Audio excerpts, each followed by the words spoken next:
আল্লাহু আকবার। একটা মোমবাতির মধ্যে আগুন লাগাই দিলে মোমবাতিটা যেরকম গলিয়া টপ টপ টপ টপ ফোটা ফোটা পড়ে, এরকম ভাবে আল্লাহর মহাব্বত দিলের ভিতরে লইয়া লা ইলাহা ইল্লাল্লাহ 2 4 10 20 বার যখন করবেন, দেখবেন আপনার দিলের হালত পরিবর্তন হইয়া যাবে। আপনার মনে হবে যেন কলবের মধ্যে কিসের আগুন লাগিয়ে গেছে। এই আগুন প্রতিফলিত হবে, প্রকাশিত হবে আপনার চোখে দিয়া বৃষ্টির পানির মতো জর্জর করি চোখের পানি পড়তে থাকবে। इश्क की मजराब से नगमाए तारे হায়াত इश्क की। এখন তো আমরা জিকির করি যে নিজের জিকির নিজের কাছেও মজা লাগে না, অন্যের কাছেও মজা লাগে না। আমি হযরত নানুপুরি হুজুর রহমত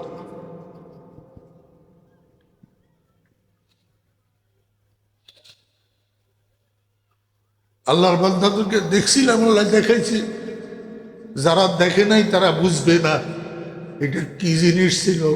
আল্লাহু আকবার। সৈয়দি ওয়া সনদি ওয়া উস্তাদি শাইখুল মাশায়েখ শাইখুল আরব ওয়াল আজম হযরত মাওলানা শাহ সুলতান আহমদ নানুপুরি রহমতুল্লাহ আলাইহি। আমরা যখন নানুপুর মাদ্রাসায় পড়ি তখন হযরত নানুপুরি হুজুর রহমতুল্লাহ আলাইহি বলতেন, ও উলাওয়ালারা দাওরাওয়ালারা, উলাওয়ালারা দাওরাওয়ালারা, মানি মেশকাতের ছাত্ররা, দাওরার ছাত্ররা, তোমরা বৃহস্পতিবার শুক্রবার আসলে ভোর রাত্রে মসজিদের মধ্যে যাই জিকির করিবা। বৃহস্পতিবার আসলে ভোর রাত্রে মসজিদের মধ্যে যাই জিকির করিবা। তো বৃহস্পতিবার শুক্রবার আসলে আমরা ভোর রাত্রে মসজিদে চলে যেতাম জিকির করার জন্য।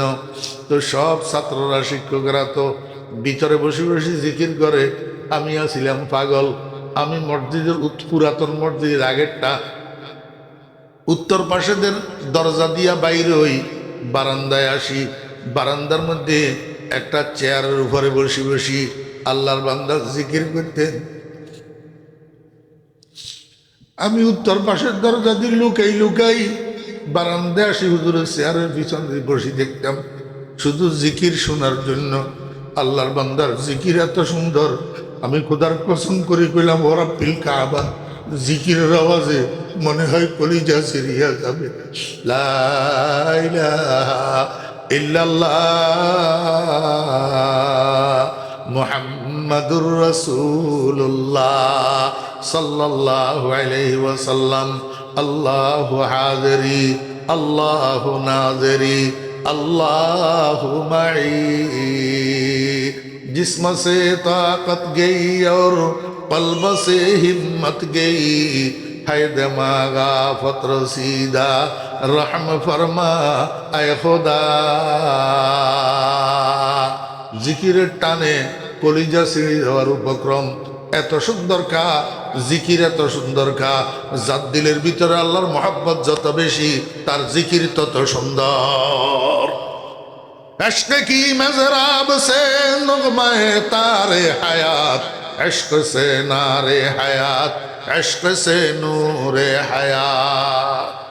ও মুরব্বিয়ানে কেরাম, ও যুবক ভাইয়েরা, এই জন্য আল্লাহ জিকির কলবের রোগের আরেকটা মেডিসিন। আরেকটা কি মেডিসিন? উঠকে বৈঠকে চলায় ফেরায়, হাটে বাজারে, গাড়ির সিটে, দোকানের ক্যাশে, অফিসের চেয়ারে লা ইলাহা ইল্লাল্লাহ লা ইলাহা ইল্লাল্লাহ লা ইলাহা ইল্লাল্লাহ। মাঝে মাঝে মুহাম্মাদুর রাসূলুল্লাহ সাল্লাল্লাহু আলাইহি ওয়াসাল্লাম। আল্লাহু হাযিরি আল্লাহু নাযিরি আল্লাহু মাই। আমার বেরা দোস্ত বাপ, লা ইলাহা ইল্লাল্লাহ এই কালিমা এটারে আওয়াজের একটু টানি একবার যদি বলেন, একবার যদি আওয়াজের একটু টানি বলেন লা ইলাহা ইল্লাল্লাহ। আল্লাহর হাবিব জনাবে মুহাম্মদুর রাসূলুল্লাহ সাল্লাল্লাহু আলাইহি ওয়াসাল্লাম বলছেন, একবার যদি কেউ বলে আমল নামা থেকে তার 4000 গুনাহ মাফ করিয়া দেওয়া হয়।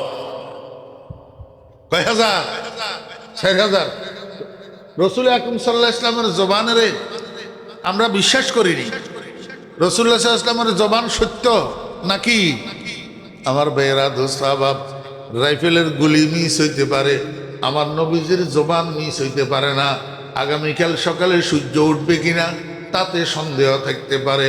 আমার নবীজির জবানের সত্যতার মধ্যে বিন্দু বিসর্গ পরিমাণ সন্দেহের অবকাশ নাই। আল্লাহর হাবিব বলছেন, একবার বললে 4000 গুনাহ মাফ। যদি একবারে 4000 গুনাহ মাফ হয়, 100 বারে 4 লক্ষ গুনাহ মাফ হয়। ফজরের পরে 100 বার 10 মিনিট সময় লাগবে, 10 মিনিট।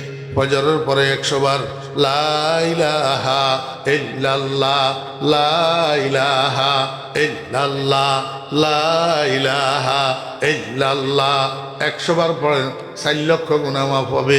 মাগরিবের পরে 100 বার পড়েন, 4 লক্ষ গুনাহ মাফ হবে। একটা মানুষ মৃত্যু পর্যন্ত যদি এই আমলটা করে, প্রতিদিন যদি 8 লক্ষ গুনাহ মাফ হইয়া যায়, তাহলে মৃত্যু শয্যায় শায়িত হওয়ার সময় আমল নামায় আর গুনাহ থাকেনি।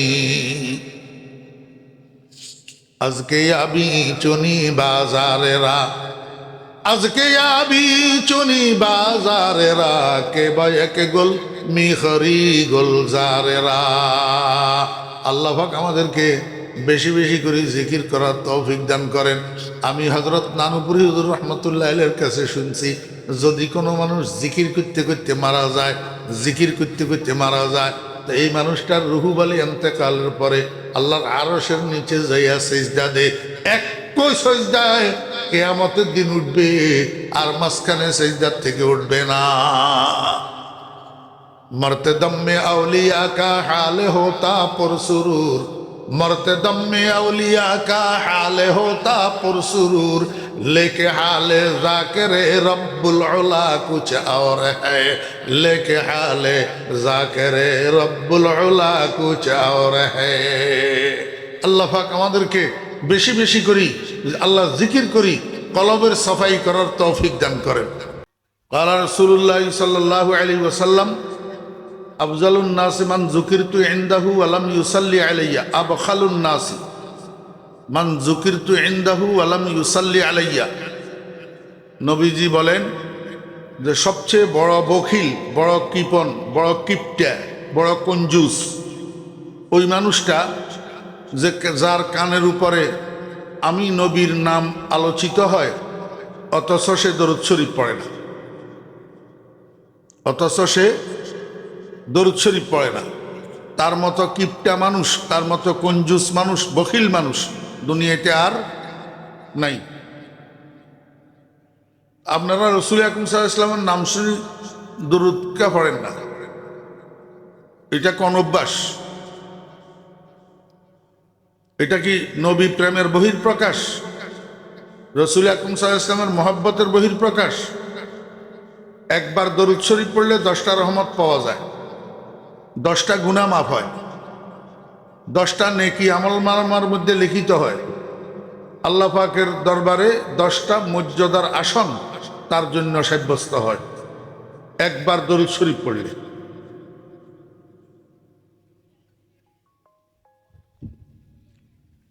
এখন বর্তমান জমানার মুসলমান কতগুলো আছে, বাল্যকালে কারণে অকারণে মাদ্রাসায় পড়তে পারে নাই, আলেম হইতে পারে নাই, এই জন্য আর দিন শরীয়ত বুঝতেও তৈয়ার না, কোরআন শরীফটা সহি করতে তৈয়ার না, নামাজটা সহি করতে তৈয়ার না। বস খালি খাও আর ঘুমাও আর বিয়ে একটা করে সন্তান জন্ম দাও, এই কাজ,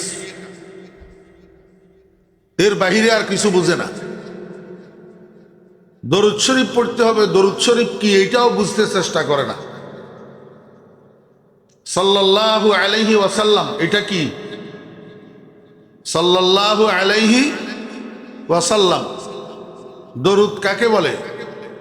দরুদ উম্মতে নবীজির জন্য আল্লাহর কাছে রহমতের প্রার্থনা করার নাম দোয়া, রহমতের দোয়া করার নাম দরুদ, রহমতের প্রার্থনা করার নাম দরুদ। সাল্লাল্লাহু আলাইহি ওয়াসাল্লাম অর্থ কি?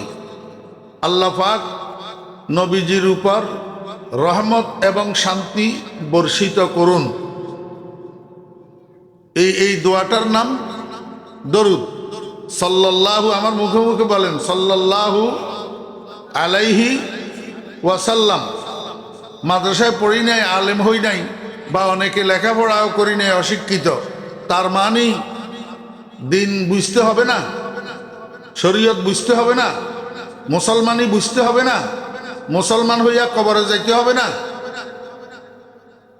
আমি বাঙ্গাল, আমার আর কিচ্ছুর দরকার নাই, আমারও জিজ্ঞেস করলে আমি বলবো যে আমি কিচ্ছু জানতাম না। এই কথা বললে পার পাওয়া যাবে?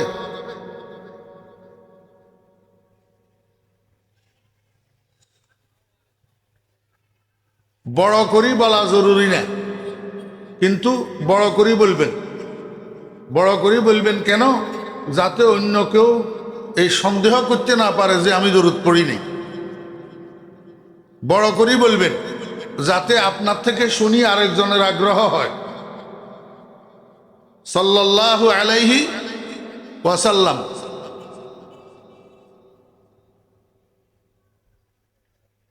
ইতাল্লাই তো তারা আর রসুলের দুশ্মন হজ, ওয়াবি হজ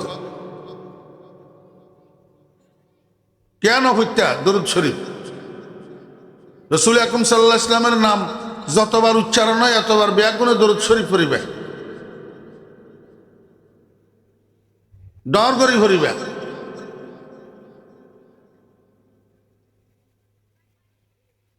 আর তো মনত বড় কষ্ট আইসি। আই জনাবে রসুল্লাহ সাল্লাল্লাহু আলাইহি ওয়াসাল্লাম, জনাবে মোহাম্মদুর রসুল্লাহ সাল্লাল্লাহু আলাইহি ওয়াসাল্লাম, আমি রসুল্লাহ ইসলামের নামটা বললাম, ওনারা কি হয় দরুদ শরীফ দুই একজন ছাড়া আর বাকি ব্যাগুণে দরুদ শরীফ নাও পড়ে।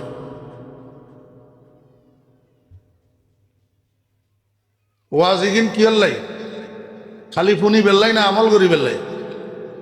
হ্যাঁ,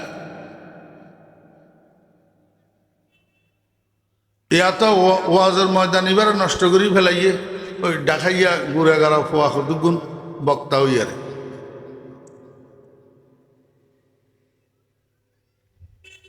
এলম নাই কালাম নাই, সারা জীবন ব্যাখ্যা শিল্পী, পরে দিয়ে আইয়ারে মুফাসসিরে কোরআন হইল।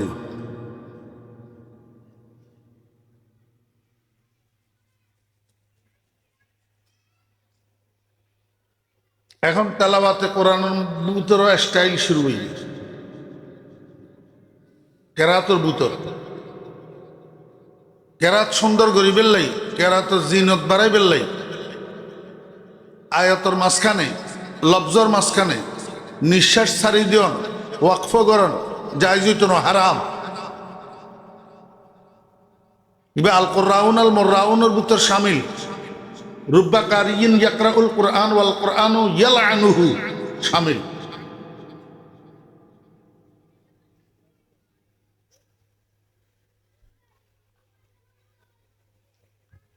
কোরআন শরীফের মধ্যে, কোরআন শরীফ তেলাওয়াতের মধ্যে থামানোর দুইয়ান সূরত, একখান সূরত হইছে ওয়াকফ আর একখান সূরত হইছে সাক্তা।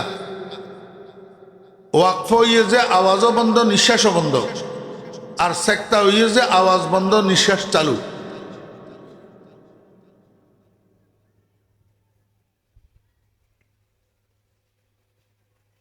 আল্লাহ পাক আরো বুঝি বেল্লাই আমল করি বেল্লাই তৌফিক দাও।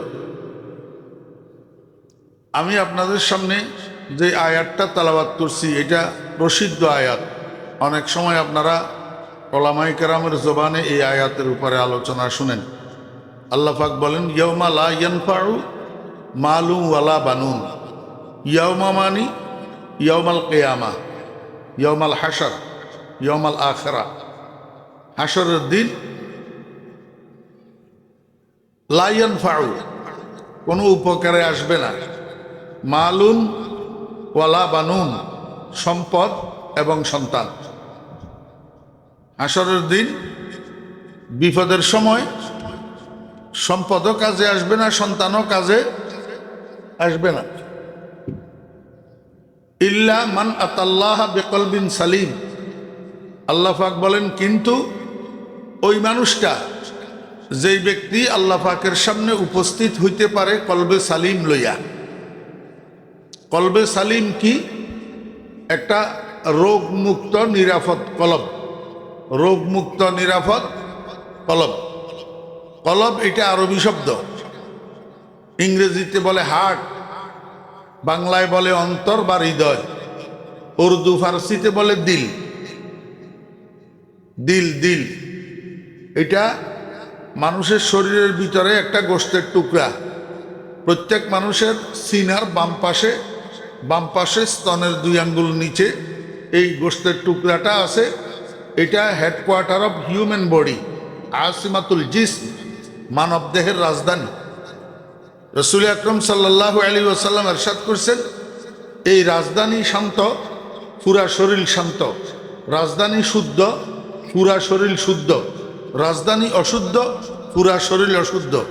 মানুষের চোখে গুনার দিকে তাকায় দিল ঠিক না থাকার কারণে, মানুষের কানে গুনার কথা শুনে দিল ঠিক না থাকার কারণে, মানুষের মুখে গুনার কথা বলে দিল ঠিক না থাকার কারণে।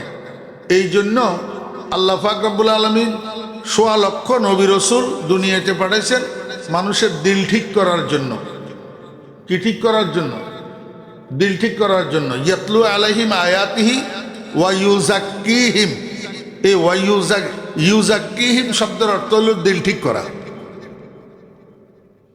মানুষের শরীরের ভিতরে যেরকম রোগ হয়, এরকম দিলের ভিতরেও রোগ হয়। শরীরের রোগের যেরকম চিকিৎসা করা লাগে, দিলের রোগেরও এরকম চিকিৎসা করা লাগে। শরীরের রোগের চিকিৎসা করলে শরীর সুস্থ, দিলের রোগের চিকিৎসা করলে দিল সুস্থ। শরীরের রোগের চিকিৎসা হইলে মানুষের রুচি ঠিক হইয়া যায়, যে কোনো সুস্বাদু খাদ্য স্বাদ লাগে। আর শরীর অসুস্থ হইলে রুচি বিকৃত হইয়া যায়, এবার সুস্বাদু খাদ্য আর মজা লাগে না, তিতা তিতা লাগে। এরকমভাবে দিল সুস্থ হইলে ইবাদত বন্দেগী, জিকির আজকার, কোরআন তেলাওয়াত, দরুদ শরীফ মজা লাগে। দিল অসুস্থ হইলে ইবাদত বন্দেগী, কোরআন শরীফ মজা লাগে না, তিতা তিতা লাগে। এই জন্য দিলের চিকিৎসা করি, দিলের নিরাপদ দিল, সুস্থ দিল, কলবে সালিম বানাইতে হবে। এবং এই কলবে সালিম লইয়া মৃত্যুশয্যায় শায়িত হইতে হবে। কারণ মৃত্যুশয্যায় আপনি যেই দিল লইয়া শায়িত হবেন, এই দিল লইয়া মৃত্যুবরণ করবেন, এই দিল লইয়া কিয়ামতের ময়দানে উঠবেন। এই জন্য মরণের বিছানায় শোয়ার আগে দিলের চিকিৎসা করে শুদ্ধ করতে হবে।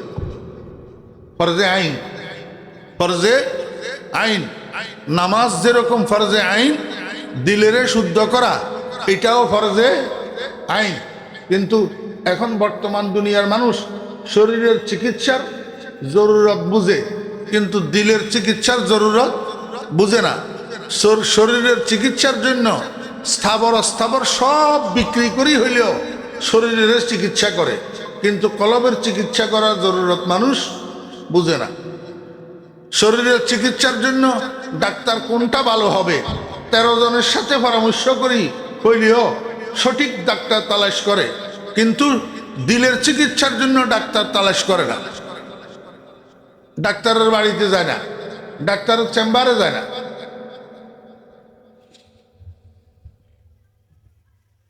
চলেন আমরা একটু দিলের চিকিৎসার ব্যাপারে আজকে একটু আলোচনা করি।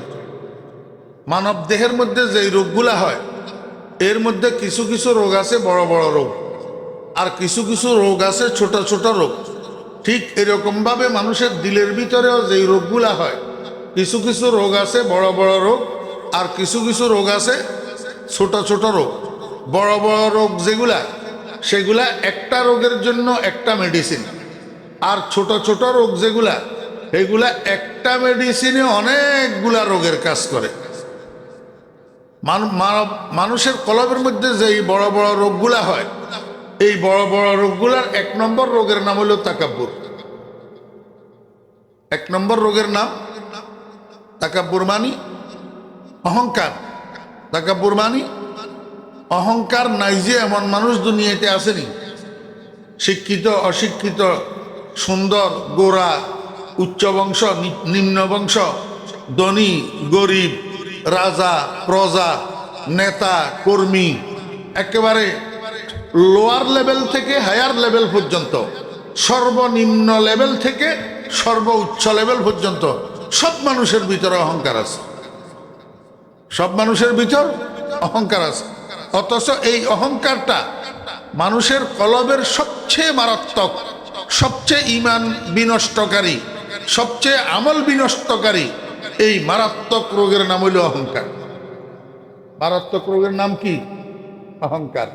এই অহংকারের কারণেই তো ইবলিসের গলায় কিয়ামত পর্যন্তর জন্য লাআনতের ঘণ্টা পড়ছে। কোন রোগের কারণে? অহংকারের কারণে। অহংকার কি? একেবারে সোজা কথায় বুঝেন, আমি বালা। কি? আমি বালা।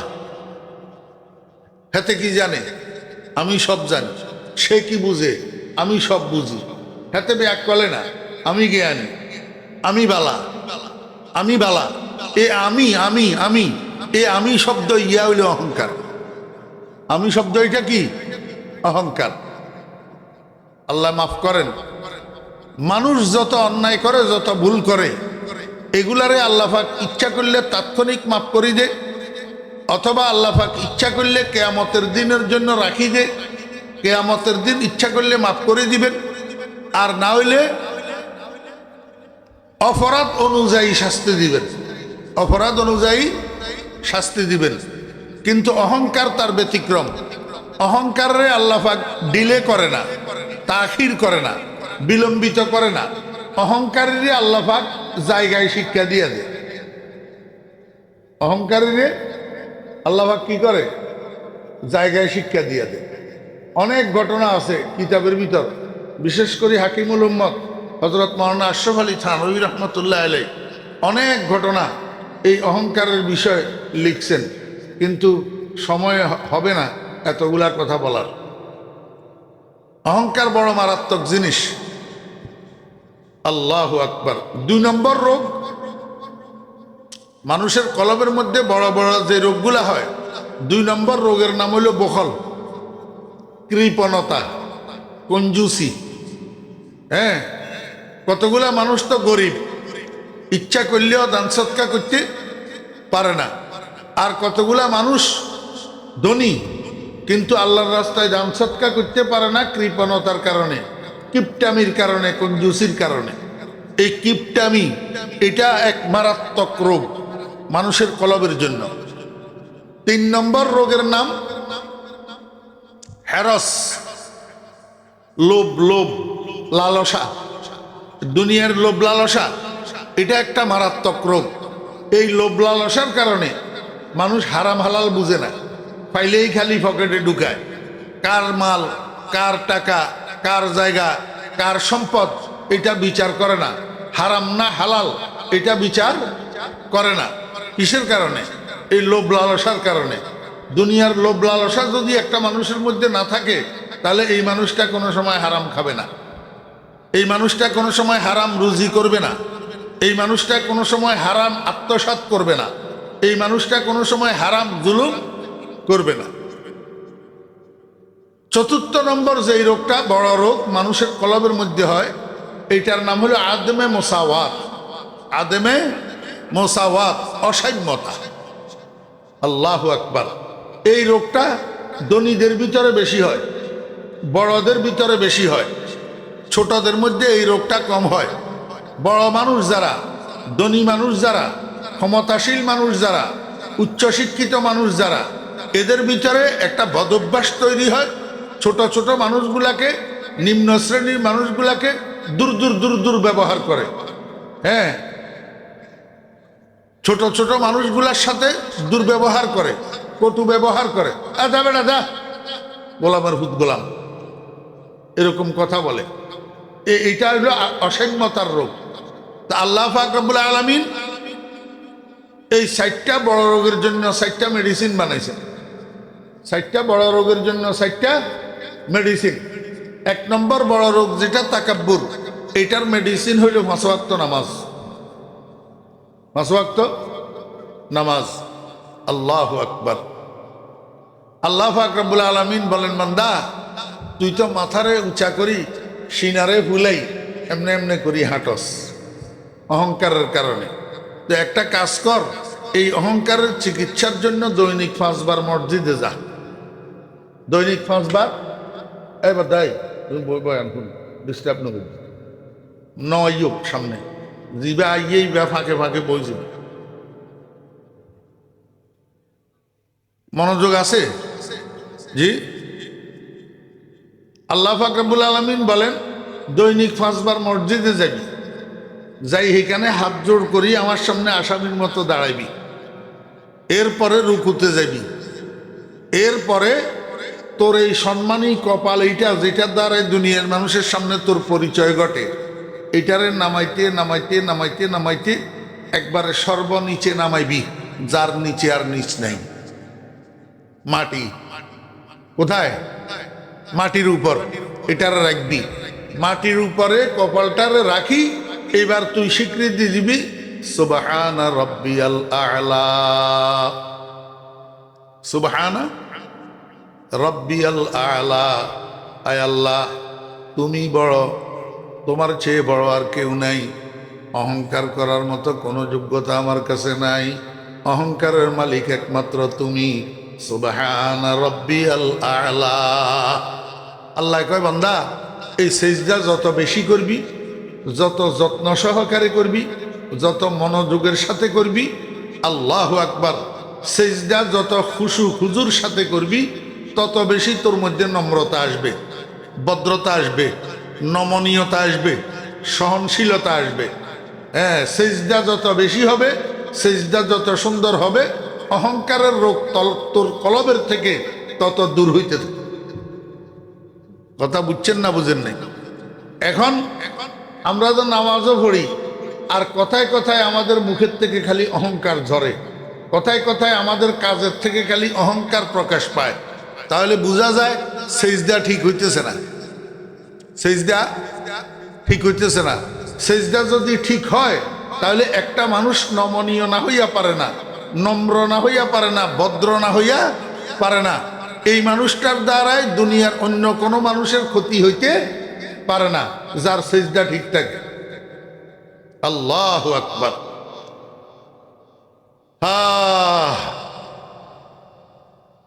রোগ যত লম্বা ওষুধও তত লম্বা, লম্বা ওষুধও তত লম্বা।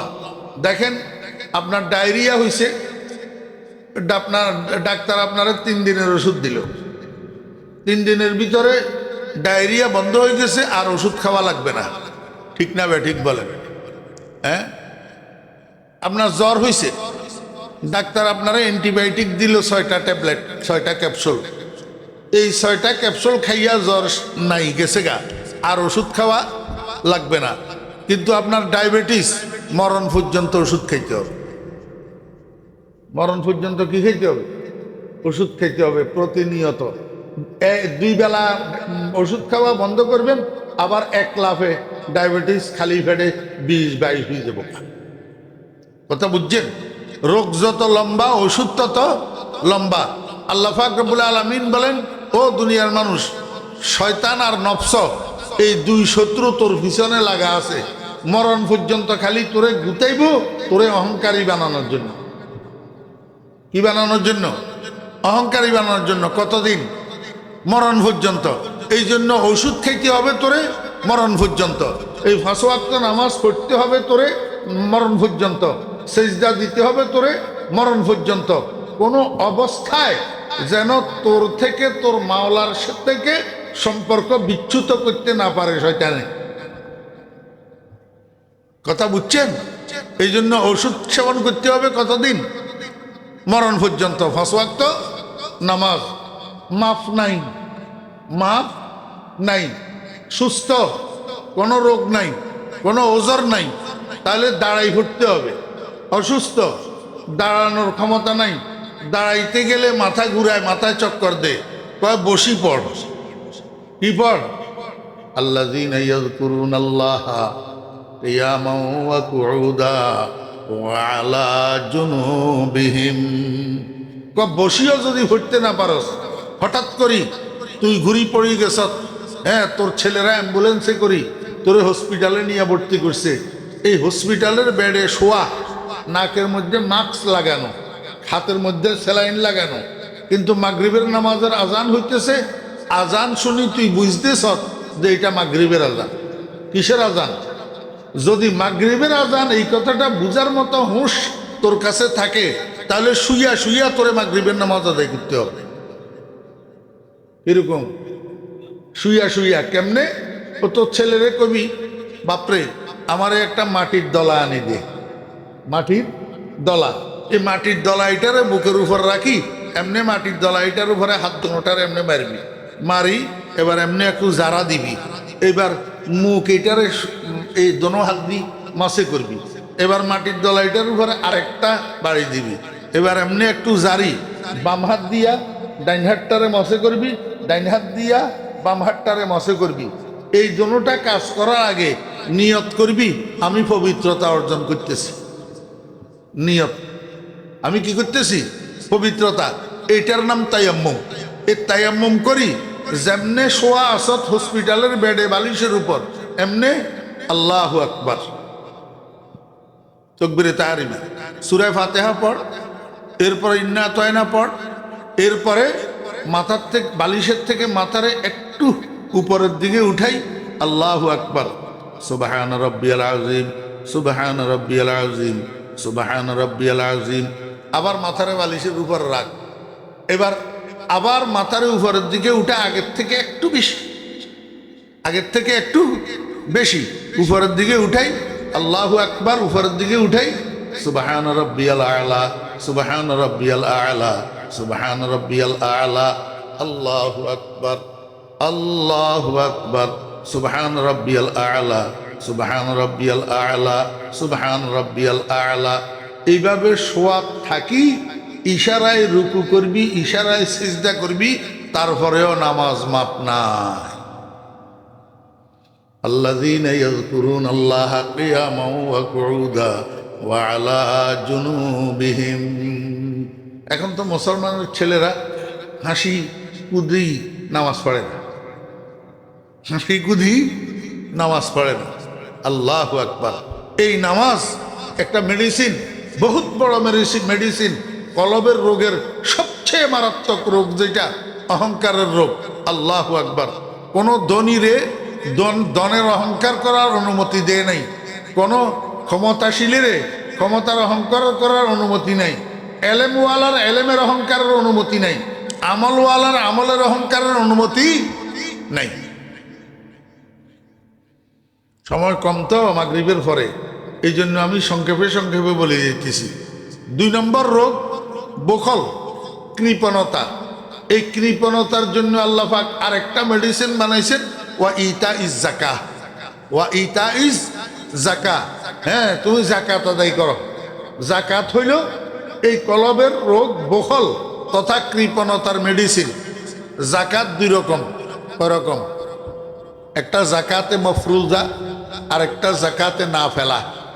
জাকাতে মফরুজা ফরজ, জাকাতে মফরুজা ফরজ। এটা কারা দিবে? যারা নেশাবের মালিক হবে।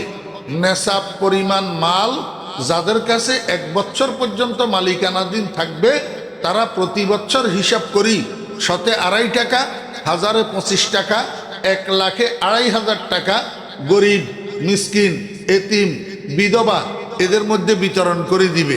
এটা হলো ফরজ জাকাত।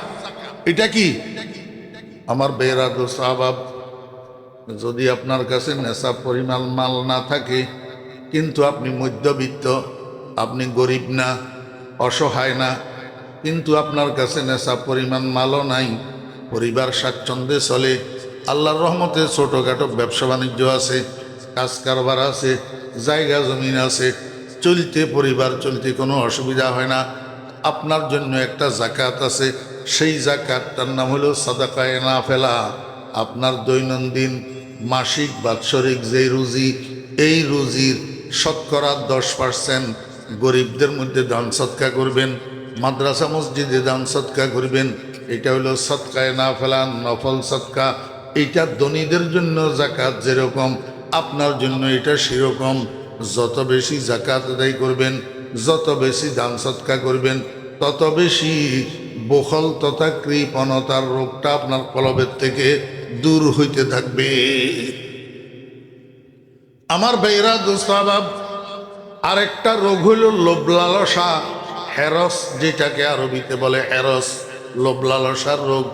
এই রোগটার জন্য আল্লাহ পাক একটা মেডিসিন বানাইছেন। এই মেডিসিনটার নাম হইল রোজা। এই মেডিসিনটার নাম কি? রোজা। রোজাও 2 রকম আছে।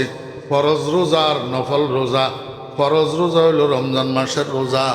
রমজানের মাস যখন আসে পুরা মাসটা রমজানের রোজাগুলা যত্ন সহকারে গুরুত্ব সহকারে আদায় করা।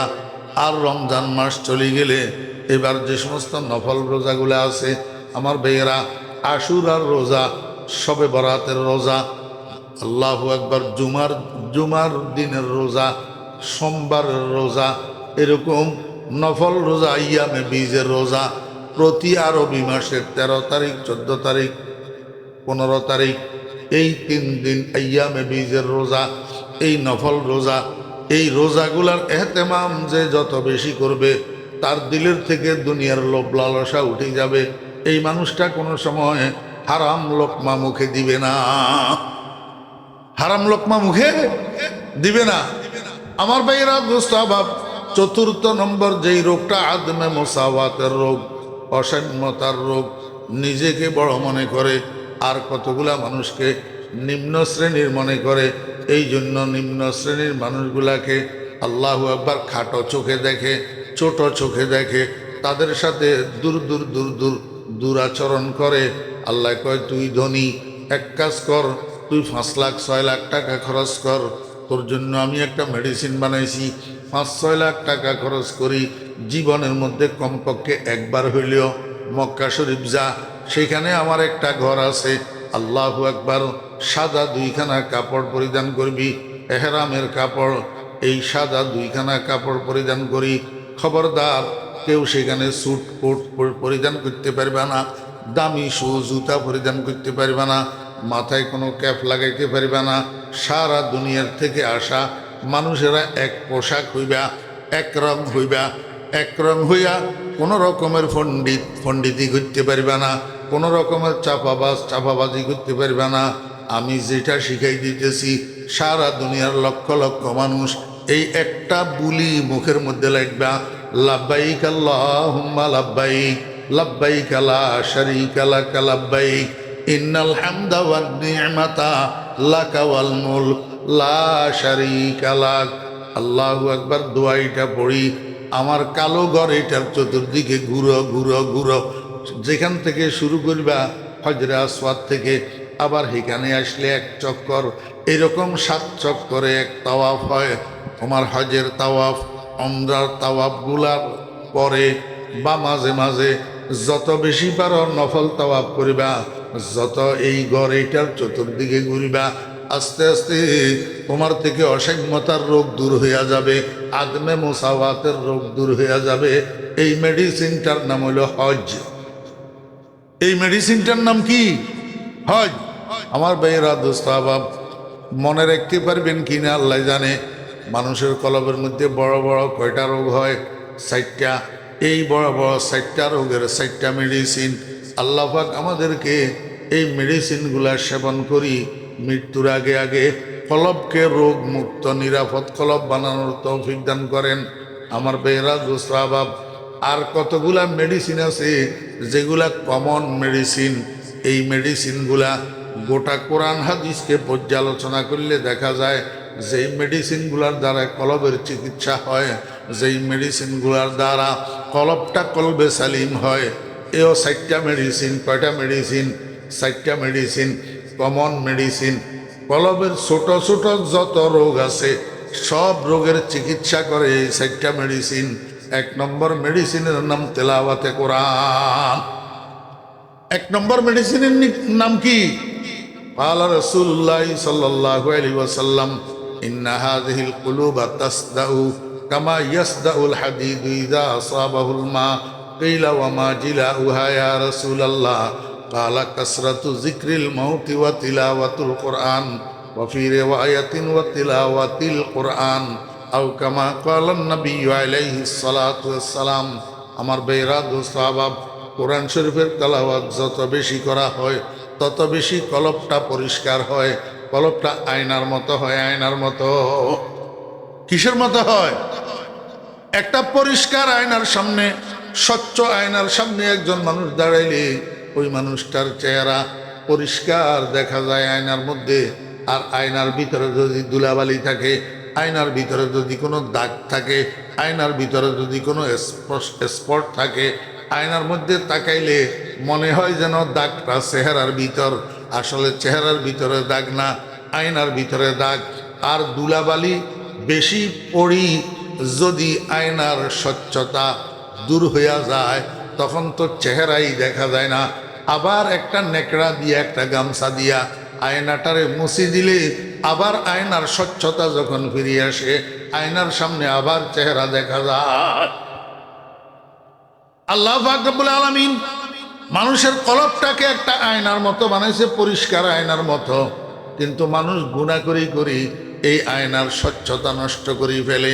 আমার বেয়েরা, মানুষের কলবটা যখন আয়নার মতো স্বচ্ছ পরিচ্ছন্ন থাকে, তখন এই কলব লইয়া মানুষ যখন সিজদায় যায়, কলবের আয়নার মধ্যে আহকামুল হাকিমিন রব্বুল আলামিনের দিদার নসিব হয়।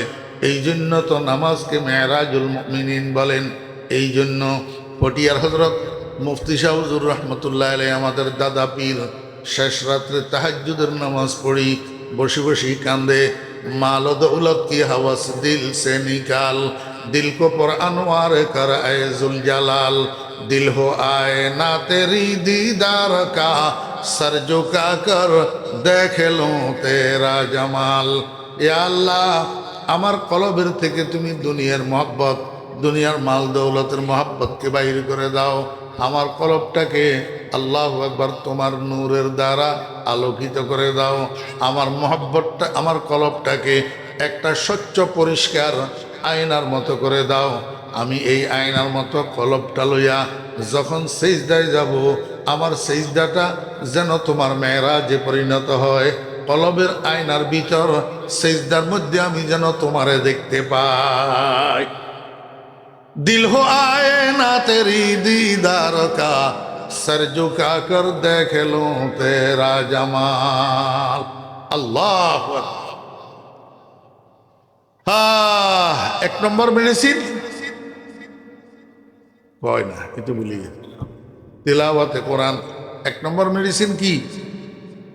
ও মুরব্বিয়ানে কেরাম, আমরা ছোট থাকতে দেখছি আমাদের বাপ চাচারা মসজিদের থেকে ফজরের নামাজ পড়িয়ে আসি, ঘরের সামনের দরজায় একটা বিছানা বিছাইয়া, একটা ফাটি বিছাইয়া অথবা একটা চেয়ারের উপরে বসি অল্প হইলেও কিছু কোরআন তেলাওয়াত করতেন।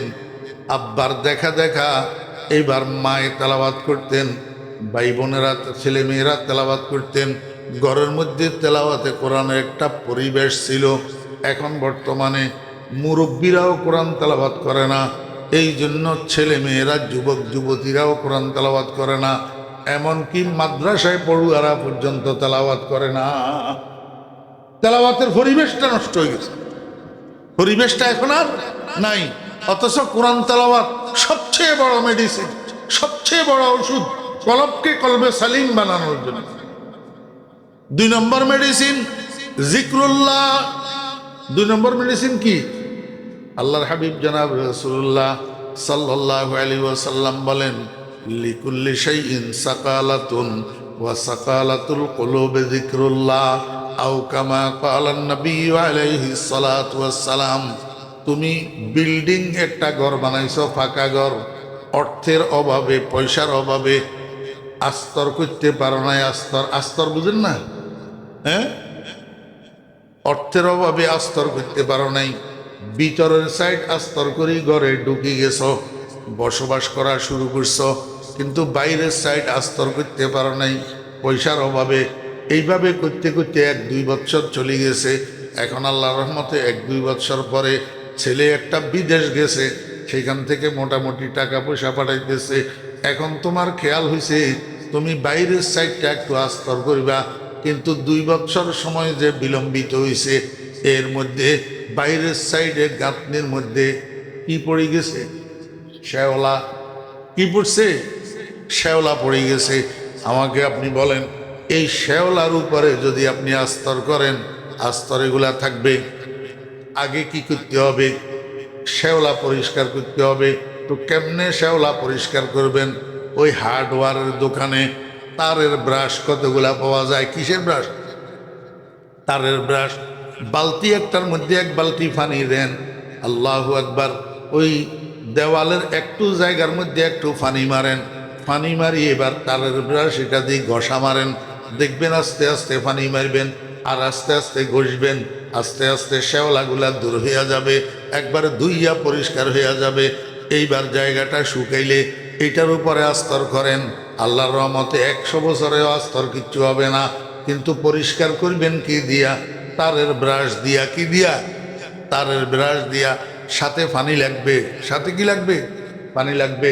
শুকনা শুকনা যদি আপনি ব্রাশ মারেন সুন্দর করে পরিষ্কার হবে না, সহজে পরিষ্কার হবে না, তাড়াতাড়ি পরিষ্কার হবে না। সাথে একটু পানি মেললে তাহলে কার্যকরী বেশি হবে। আল্লাহর হাবিব জনাবে মুহাম্মদুর রাসূলুল্লাহ সাল্লাল্লাহু আলাইহি ওয়াসাল্লাম বলেন, তোমার কলবের মধ্যে গুনাহ করতে করতে, দীর্ঘদিন জিকির না করতে করতে, তালাওয়াত না করতে করতে, আল্লাহর নাফরমানি করতে করতে কলবের মধ্যে শ্যাওলা পড়ে গেছে, যে এই শ্যাওলার কারণে এখন আর তোমার কাছে আল্লাহু আকবার কোরআন তেলাওয়াত ভালো লাগে না, জিকির ভালো লাগে না, কোনো ইবাদত মজা লাগে না। তো কয় যে কলবিটারে পরিষ্কার করো। কেমনে পরিষ্কার করিবা? তারের ব্রাশ মারো। তারের ব্রাশটা কি? লা ইলাহা ইল্লাল্লাহ, লা ইলাহা ইল্লাল্লাহ, লা ইলাহা ইল্লাল্লাহ। এখন তারের ব্রাশ মারিবা, সাথে একটু পানি লাগবো নি। পানিটা কি? পানি হইল দিলের ভিতরে আল্লাহর মহাব্বত, দিলের ভিতরে আল্লাহর। আমার ভাইরা দুস্তাবাব, শেষ রাত্রে উঠি তাহাজ্জুদের নামাজের পরে মুখেরে এবং দিলেরে এক বানাইয়া আল্লাহর মহাব্বত অন্তরের মধ্যে লইয়া, আল্লাহর মহাব্বত অন্তরের মধ্যে লইয়া 2 7 10 বার 15 বার 20 বার লা ইলাহা ইল্লাল্লাহ, লা ইলাহা ইল্লাল্লাহ করি। দেখেন না, শুধু কলব পরিষ্কার হবে যে তা নয়, আলোকিত হইয়া যাবে। আল্লাহু আকবার। একটা মোমবাতির মধ্যে আগুন লাগাই দিলে মোমবাতিটা যেরকম গলিয়া টপ টপ টপ টপ ফোটা ফোটা পড়ে, এরকম ভাবে আল্লাহর মহাব্বত দিলের ভিতরে লইয়া লা ইলাহা ইল্লাল্লাহ 2 4 10 20 বার যখন করবেন, দেখবেন আপনার দিলের হালত পরিবর্তন হইয়া যাবে। আপনার মনে হবে যেন কলবের মধ্যে কিসের আগুন লাগিয়ে গেছে। এই আগুন প্রতিফলিত হবে, প্রকাশিত হবে আপনার চোখে দিয়া, বৃষ্টির পানির মতো জর্জর করি চোখের পানি পড়তে থাকবে। ইশক কি মজরাব সে নগমায়ে তারে হায়াত, ইশক কি। এখন তো আমরা জিকির করি যে নিজের জিকির নিজের কাছেও মজা লাগে না, অন্যের কাছেও মজা লাগে না। আমি হযরত নানুপুরি হুজুর রহমত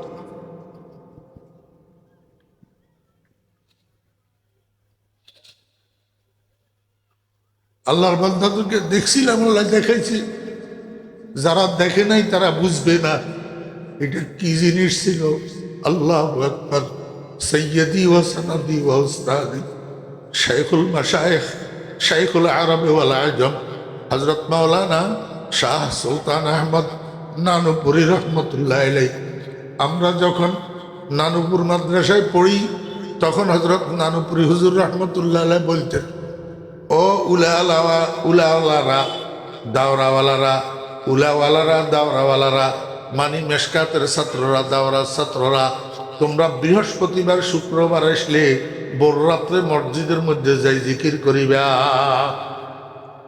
বৃহস্পতিবার আসলে ভোর রাত্রে মসজিদের মধ্যে যাই জিকির করিবা। তো বৃহস্পতিবার শুক্রবার আসলে আমরা ভোর রাত্রে মসজিদে চলে যেতাম জিকির করার জন্য। তো সব ছাত্ররা, শিক্ষকরা তো ভিতরে বসে বসে জিকির করে, আমি আছিলাম পাগল। আমি মসজিদের পুরাতন মসজিদের আগেরটা উত্তর পাশেদের দরজা দিয়া বাইরে হই, বারান্দায় আসি। বারান্দার মধ্যে একটা চেয়ারের উপরে বসে বসি আল্লাহর বান্দা জিকির করতেন। আমি উত্তর পাশের দরজা দিয়ে লুকাই লুকাই বারান্দায় আসি, হুজুরের চেয়ারের পিছন দিয়ে বসে দেখতাম শুধু জিকির শোনার জন্য। আল্লাহর বান্দার জিকির এত সুন্দর, আমি খোদার কসম করে কইলাম ওরা পিল কাবা জিকিরের আওয়াজে মনে হয় কলিজা সিরিয়া যাবে। লা ইলাহা ইল্লাল্লাহ মুহাম্মাদুর রাসূলুল্লাহ সাল্লাল্লাহু আলাইহি ওয়াসাল্লাম। আল্লাহু হাযিরি আল্লাহু নাযিরি अल्लाहु मई। जिस्म से ताकत गई और कल्ब से हिम्मत गई, है दिमागा फतर सीधा रहम फरमा ऐ खुदा।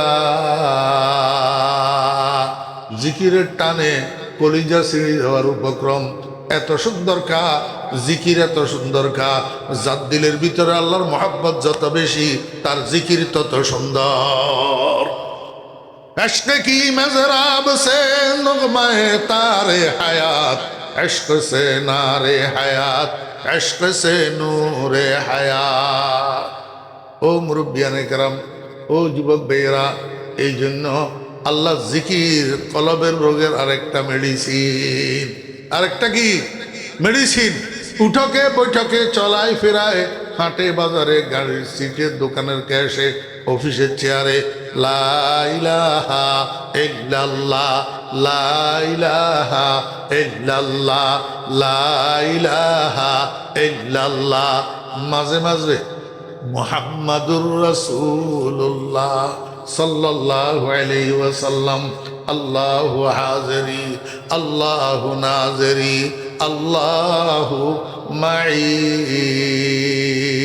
আমার বেরা দোস্ত বাপ, লা ইলাহা ইল্লাল্লাহ এই কালিমা এইটারে আওয়াজের একটু টানি একবার যদি বলেন, একবার যদি আওয়াজের একটু টানি বলেন লা ইলাহা ইল্লাল্লাহ।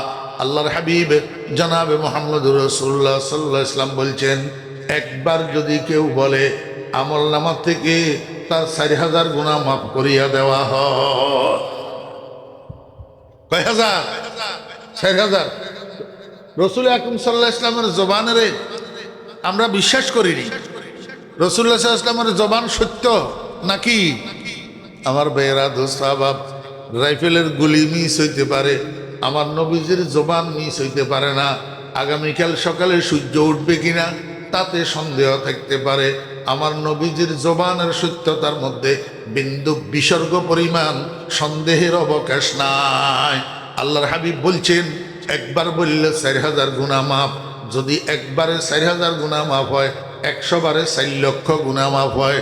ফজরের পরে 100 বার 10 মিনিট সময় লাগবে, 10 মিনিট। ফজরের পরে 100 বার লা ইলাহা ইল্লাল্লাহ, লা ইলাহা ইল্লাল্লাহ, লা ইলাহা ইল্লাল্লাহ 100 বার পড়েন, 4 লক্ষ গুনাহ মাফ হবে। মাগরিবের পরে 100 বার পড়েন, 4 লক্ষ গুনাহ মাফ হবে। একটা মানুষ মৃত্যু পর্যন্ত যদি এই আমলটা করে, প্রতিদিন যদি 8 লক্ষ গুনাহ মাফ হইয়া যায়, তাহলে মৃত্যু শয্যায় শায়িত হওয়ার সময় আমল নামায় আর গুনাহ থাকেনি। আজকে আবি চুনি বাজারেরা, আজকে আবি চুনি বাজারেরা, কে বায়ক গোল মিখরি গুলজারেরা। আল্লাহ পাক আমাদেরকে বেশি বেশি করে জিকির করার তৌফিক দান করেন। আমি হযরত নানুপুরি হুজুর রাহমাতুল্লাহ আলাইহির কাছে শুনছি, যদি কোনো মানুষ জিকির করতে করতে মারা যায়, জিকির করতে করতে মারা যায়, তো এই মানুষটার রুহু বালি ইন্তেকালের পরে আল্লাহর আরশের নিচে যাইয়া সিজদা দে। একই সিজদায় কিয়ামতের দিন উঠবে, আর মাঝখানে সিজদার থেকে উঠবে না। मरते दम में औलिया का हाल होता पुरसुरूर, मरते दम में औलिया का हाल होता पुरसुरूर, लेके हाल जाकिर रब्बुल उला कुछ और है, लेके हाल जाकिर रब्बुल उला कुछ और है। আল্লাহ পাক আমাদেরকে বেশি বেশি করি আল্লাহ জিকির করি, কলবের সাফাই করার তৌফিক দান করেন। আল্লাহু আকবার। আরেকটা জিকির আছে আরো সংক্ষেপ, হ্যাঁ, ইসমে জাতের জিকির। ইসমে জাত, ইসমে জাত আল্লাহ পাকের জাতি নাম। আল্লাহ পাকের কি? আল্লাহ পাকের মোট 100টা নাম। আলা রাসূলুল্লাহ সাল্লাল্লাহু আলাইহি ওয়াসাল্লাম, ইন্না লিল্লাহি মিআতা ইসমিন। আল্লাহ পাকের 100টা নাম আছে, তার মধ্যে একটা হইল জাতি নাম আল্লাহ, আর বাকি 99টা আল্লাহ পাকের সিফতি নাম, গুণবাচক নাম। একটা জাতি নাম আল্লাহ। এই আল্লাহ শব্দ এটা মুখে উচ্চারণ করা ইবাদত। আল্লাহ শব্দ এটা মুখে উচ্চারণ করা কি ইবাদত। এই জন্য উঠকে বৈঠকে চলায় ফেরায় অদুস্থ অন্যরা শোনার দরকার কি, মানুষের শোনানির দরকার কি? মানুষের আমারে কি করবে? মানুষে আমারে ফুলের মালা দিল, যদি আল্লাহ মাফ না করে লাভ কি? মানুষে আমারে আহলান সাহলান করল, নারায় তাকবীর দিল, যদি আল্লাহ মাফ না করে লাভ কি? অদুস্থ এগুলার তো দরকার নাই। দরকার হইল আল্লাহ পাকের গোলাম বানার। দরকার হইল কিসের? আল্লাহ পাকের গোলাম বানার। এই আল্লাহ পাকের গোলাম বানার জন্য কি করবেন? ইসমে জাতের জিকির, আল্লাহ আল্লাহ আল্লাহ আল্লাহ আল্লাহ আল্লাহ আল্লাহ। তসবির ছড়া একটা সুযোগ থাকলে হাতে নেবেন, আর যদি সুযোগ না থাকে তসবির ছড়া দরকার নাই, আওয়াজেরও দরকার নাই। নিজে নিজে নিজে নিজে আল্লাহ আল্লাহ আল্লাহ আল্লাহ। পাশে দাঁড়ান, পাশে আয় আহলে খেরদ, তা তোরাই কাফেলা মঞ্জিল বরত। 24 ঘন্টা ইবাদত লেখা হবে। 24 ঘন্টা কি লেখা হবে? ইবাদত লেখা হবে। প্রত্যেক নিঃশ্বাসে নিঃশ্বাসে আল্লাহ আল্লাহ আল্লাহ আল্লাহ আল্লাহ আল্লাহ করলে প্রত্যেক নিঃশ্বাসে নিঃশ্বাসে ইবাদত লেখা হবে, আল্লাহ জিকির। আমার বেরা দুস্তাবাব 3 নম্বর কলবের কমন মেডিসিন, যেটা কলবের সব রোগ দূর করে, সব রোগের চিকিৎসা করে, এইটা হলো কাসরাতু যিকরিল মাউত। কাসরাতু যিকরিল মাউত, তোকে স্মরণ করা, সদা সর্বদা মৃত্যুকে স্মরণে রাখা। আল্লাহু আকবার। আমার কলিজার টুকরা মুর্শিদ হযরত মাওলানা শাহ জমিরুদ্দিন নানুপুরি রহমতুল্লাহ আলাইহি বলতেন, বাবারা বেশি বেশি মরণের কেমনে স্মরণ করিবা? একটা পদ্ধতি হইল, রাত্রে যখন ঘুমাইতে যাইবা, ঘুম আসার আগে আগে রুমের বাতি নিবাইলা, দরজা বন্ধ করলা, হাত পাগুলারে সোজা করলা, এইবার মনেরে বলো, ও মন, মনে কর এটা তোর রুম না, এটা তোর কবর, এটা তোর কবর। আজকের রাত্রের ঘুমের ভিতরে যদি তোর মরণ আসি যায়, আগামীকাল দুনিয়ার মানুষ একত্রিত হইয়া তোরে কবরের মধ্যে নিয়ে রাখি আসবে। আল্লাহর সামনে মুখ কেমনে দেখাবি? মুখ দাকো ভাই দেখা না একদিন, কবর মে হোগা ঠিকানা একদিন, রূহে রগ রগ সে নিকালি যাएगी, তুঝ পে একদিন খাকে ডালি যাएगी। ও মন, আল্লাহরে ভুলি কবরের জন্য তৈয়ার না হই, কবরে কেমনে যাবি? আল্লাহর সামনে মুখ কেমনে দেখাবি? মনের এইভাবে বুঝাইতে থাকেন, বুঝাইতে বুঝাইতে দেখবেন আল্লাহর রহমতের দিল নরম হইয়া যাবে। আর একটা পদ্ধতি হইল মৌতের বেশি বেশি স্মরণ করার। আর একটা পদ্ধতি হইল, যতবার ঘর থেকে বাইর হবেন, শেষ বাইর হওয়া মনে করবেন, মনেরে বলবেন, ও মন, এই যে ঘর থেকে তুই জিন্দা বাইর হইলি, হইতে পারে এই ঘরে আর জিন্দা ঢুকতে পারবি না, এই ঘরে আর জিন্দা ঢুকতে পারবি না, আর জিন্দা না মুর্দাও ঢুকতে পারবি না। ঘরের বাহিরে যদি তোর মরণ হয়, ঘরওয়ালারা হয়তো তোরে ঘরেও ঢুকাবে না, বাহিরে রাখি গোসল দিয়া কাফন পরাইয়া কবরে নিয়ে রাখি আসবে, এই ঘরে আর তোর ঢুকা হবে না। যতবার ঘরে ঢুকবেন ততবার মনকে বলবেন, ও মন, এই যে ঘরে ঢুকলি, এইটা তোর শেষ ঢুকা হইতে পারে, এই ঘর থেকে হয়তো তুই আর জিন্দা বাইর হইতে পারবেন না, জিন্দা বাইর হইতে পারবি না। যতবার খানা খাইবেন শেষ খানা মনে করবেন, যতবার নামাজ পড়বেন শেষ নামাজ মনে করবেন। এক কথায় যত কাজ করবেন সব কাজের শেষ কাজ মনে করবেন। হামেশা মওতের পাহারাদারি করবেন। আল্লাহু আকবার। আমার পীর শাহ হুজুর রহমতুল্লাহ আলাইহি, হযরত মাওলানা শাহ জমিরুদ্দিন নানুপুরি রহমতুল্লাহ আলাইহি একবার হজের থেকে এসছে। হজের থেকে আসার কয়েকদিন পরে আমি হুজুরের সাথে দেখা করার জন্য এসেছি। দেখি রুমের ভিতরে একা বসে রয়েছে, সাথে কেউ নাই, কোনো মেহমান অতিথি নাই, মাদ্রাসার কোনো ছাত্র শিক্ষকও নাই। তা আমি ঢুকি মোসাফা করলাম, বাবজান কেমন আছেন? কয় আলহামদুলিল্লাহ ভালো আছি। তা আমার জন্য চার অর্ডার দিল, ফানের অর্ডার দিল। চা ফান খাইতে খাইতে কথা বলতে বলতে আমি জিজ্ঞেস করলাম, বাবাজান এই হজের থেকে আসার পরে বাড়িতে যান নাই? তা হাসি হাসি কয়, না যাই নাই, বাড়িতে যাই নাই। তা আমি বললাম, হুজুর এই এত লম্বা সফর করিয়ে আসলেন, একটু বাড়িতে যাইতেন, আম্মাজানের সাথে দেখা করিয়ে আসতেন। আমারে হুজুরে কয়, বাবারে বসি বসি আজরাইলের পাহারা দিয়ে, আজরাইলের পাহারা দিয়ে আমি যদি বাড়ির দিকে রওনা দিই, বাড়ির দরজায় যদি আজরাইল আসি ধরে, তাহলে মাদ্রাসায় আমার মরণটা হইল না। আমার তো আরজু হইল মাদ্রাসায় আমার মরণটা হোক, তালেবে আলেম হিসাবে আমার মরণটা হোক। আচুনা খা হাত খোদা খা হাদে চুনি, আচুনা খা হাত খোদা খা হাদে চুনি, মেয়েদে হাদিয়াজদা মুরাদে মুত্তাকি। শেষ পর্যন্ত আল্লাহ ললিত তামান্না আল্লাহ পাক পুরা করে দিছে। আল্লাহু আকবার। মাহফিলের পরের দিন এশার নামাজ পড়ছে, ছাত্র শিক্ষকদেরকে নসিহত করছে, হালকা খানাও খাইছে, এরপরে ইস্তিনজা করছে, অজু করছে, এরপরে ছেলেরে কয় যে বাবারে আমার কাছে খারাপ লাগে, ছেলের কোলের উপরে মাথা রাখি কাইতেছে। এই কাইথনের মধ্যে জিকির করতে করতে রুটা চলে গেছে মাদ্রাসার রুমের ভিতর। আল্লাহ বেশি বেশি মরণের স্মরণ করবেন। কাসরাতু জিক্রিল মাউত। আল্লাহর হাবিব জনাব রাসূলুল্লাহ সাল্লাল্লাহু আলাইহি ওয়াসাল্লাম ইরশাদ করেন, আকসিরু যিকরা হাযিমিল লাযাতিল মাউত। বেশি বেশি মরণের স্মরণ করবেন। বেশি বেশি মরণের স্মরণ করার দ্বারা কলবের সাফাই হয়। চতুর্থ নম্বর যেই রোগটা কলবের কমন মেডিসিন, এটার নাম হলো জিয়ারাতুল কুবুর, কবর জিয়ারত করা। আল্লাহর হাবিব জনাব রাসূলুল্লাহ সাল্লাল্লাহু আলাইহি ওয়াসাল্লাম সাহাবীদেরকে বলেন, কুনতু নাহাইতুকুম আন জিয়ারাতিল কুবুর। আমি এক সময় তোমাদের ঈমান, আল্লাহু আকবার, প্রাথমিক পর্যায়ের ঈমান, তোমাদের দিল নরম, এই জন্য তোমাদেরকে কবর জিয়ারতের থেকে নিষেধ করছিলাম। তোমরা কোনো শিরিকে লিপ্ত হইয়া যাও কিনা এই ভয়ে। এখন আর সেই ভয় নাই। আলা ফাজুরুহা, এখন তোমরা কবর জিয়ারত করো। ফাইন্নাহা তুজাহিদুকুম আনিদ দুনিয়া ওয়া তুযাক্কিরুকুমুল আখিরা। কবরের জিয়ারত যত বেশি করিবা, দুনিয়াদারির থেকে, দুনিয়ার মাল দৌলতের থেকে দিল আস্তে আস্তে আলাগ হইতে থাকবে, আখিরাতের দিকে আস্তে আস্তে দিল দাবিত হইতে থাকবে।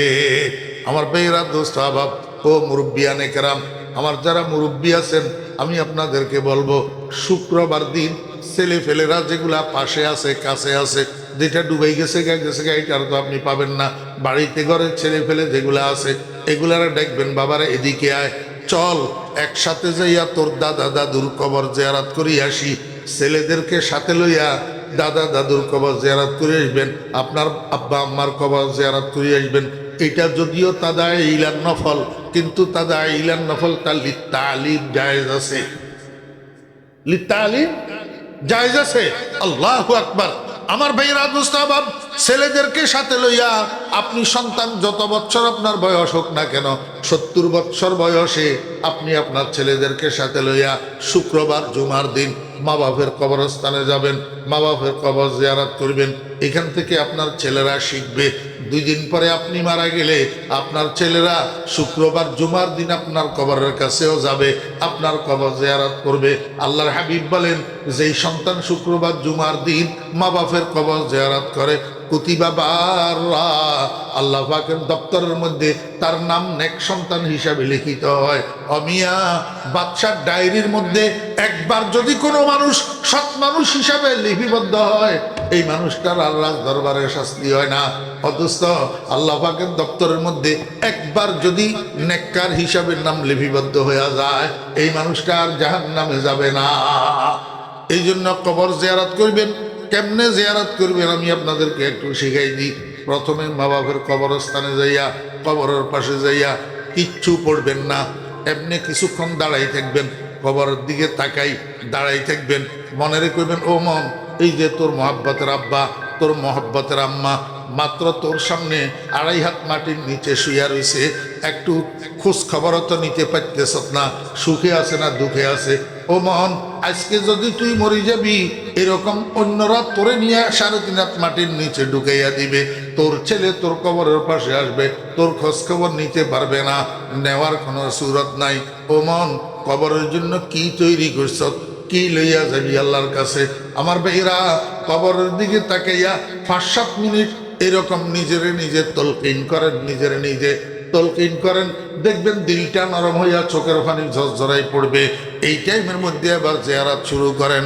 আসসালামু আলাইকুম ইয়া আহলাল কুবুর ইয়াগফিরুল্লাহু লানা ওয়া লাকুম ওয়া আনতুম সালাফুনা ওয়া নাহনু বিল আসর। এবার আউযু বিল্লাহ বিসমিল্লাহ পড়ি, একবার সূরা ফাতিহা পড়েন, কমপক্ষে 3 বার কুল হু আল্লাহ পড়েন, কমপক্ষে 11 বার দরুদ শরীফ পড়েন। এরপরে মনে মনে আল্লাহরে কন্যা, ইয়া আল্লাহ, আমি যে তোমার কোরআন তেলাওয়াত করলাম, তোমার হাবিবের উপরে দরুদ পাঠ করলাম, এগুলারে তুমি কবুল করো। আয় আল্লাহ, এগুলার সওয়াব আমার আব্বা আম্মার রুহের উপরে পৌঁছাইয়া দাও। এটার নাম কবর জিয়ারত। যত বেশি করবেন তত আপনি নিজেও লাভবান হবেন, কবরের মুর্দারাও লাভবান হবে। আপনার লাভ কি হবে জানেননি? আপনার কলবটা পরিষ্কার হবে, আপনার কলবটা রোগমুক্ত হবে। আল্লাহ পাক আমাদেরকে কথাগুলোর উপরে আমল করার তৌফিক দান করেন। ওয়া আখিরু দাওয়ানা আনিল হামদুলিল্লাহি রাব্বিল আলামিন। আসসালামু আলাইকুম ওয়া রাহমাতুল্লাহি ওয়া বারাকাতুহু।